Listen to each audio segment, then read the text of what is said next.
राहुल गांधी की लोकसभा सदस्यता जाने के बाद कांग्रेस अब आक्रामक मोड में है और इसके जरिए वो एक संदेश देश की सियासत में 2024 के लिए भी देना चाहती है। सांसद नहीं रहे राहुल गांधी अब, इसीलिए कांग्रेसियों ने संकल्प सत्याग्रह का रास्ता चुना है। धरना देकर प्रदर्शन के जरिए केंद्र सरकार के खिलाफ मोर्चा खोला है। कांग्रेस का आरोप यही है कि सत्ता की वजह से ही राहुल गांधी की सदस्यता गई है, जबकि ये सब कुछ कोर्ट के एक फैसले के बाद हुआ है। लेकिन कांग्रेसी इसे लोकतंत्र पर हमला मानते हैं। लोकतंत्र पर प्रहार हो रहा है और उसको बचाने के लिए राहुल गांधी जी ने आवाज बुलंद करने का काम किया और सत्ता के इशारे पर राहुल गांधी जी की लोकसभा की सदस्यता को समाप्त किया गया है।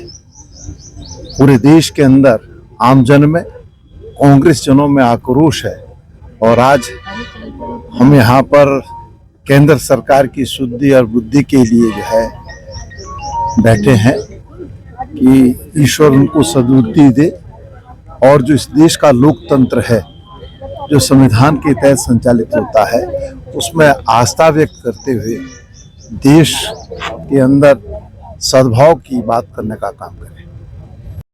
संकल्प सत्याग्रह के सहारे कांग्रेस इस सियासी लड़ाई को आगे तक ले जाने का दावा कर रही है। जनता की अदालत तक जाने की बात कर रही है। ऊंची अदालतों में लड़ाई लड़ने की बात कर रही है। सवाल यह है कि 2014 के बाद जिस तरीके से धीरे धीरे कांग्रेस का ग्राफ गिरता रहा है, क्या ये उसके लिए संजीवनी साबित होगा या फिर यहां से भी उन्हें संकट का ही सामना करना पड़ेगा। बहरहाल कांग्रेस अभी बिसात बिछा रही है। उम्मीदें उसे बहुत सारी हैं। कामयाबी का रास्ता कितना बन पाएगा, मंजिल कितनी मिलेगी, ये अभी कहा नहीं जा सकता। सत्ता के दुराग्रह के खिलाफ, सत्ता के अहंकार के खिलाफ, सत्ता के जिस तरीके से संविधान की और लोकतांत्रिक मर्यादाओं की अवहेलना की जा रही है, एक षड्यंत्रपूर्ण तरीके से विपक्ष को समाप्त करने की साजिश की जा रही है।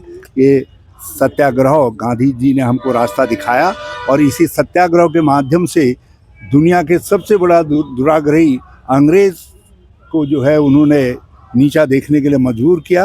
तो हम इस सत्याग्रह के माध्यम से जो आज की सत्ता में दिल्ली में बैठे हुए दुराग्रही लोग हैं, उनको रास्ता दिखाना चाहते हैं, उनसे कहना चाहते हैं सत्यमेव जयते, गांधी गांधी जिंदाबाद, लोकतंत्र जिंदाबाद कहना चाहते हैं।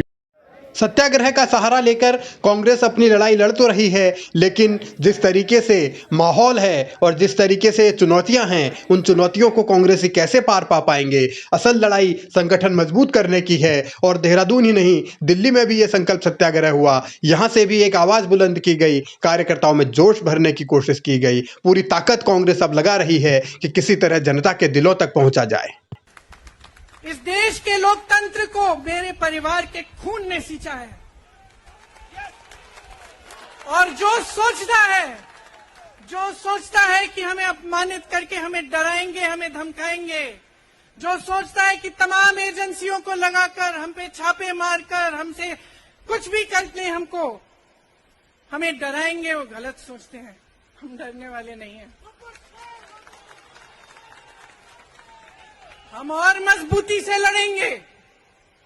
हम इस देश के लोकतंत्र के लिए कुछ भी करने के लिए तैयार हैं।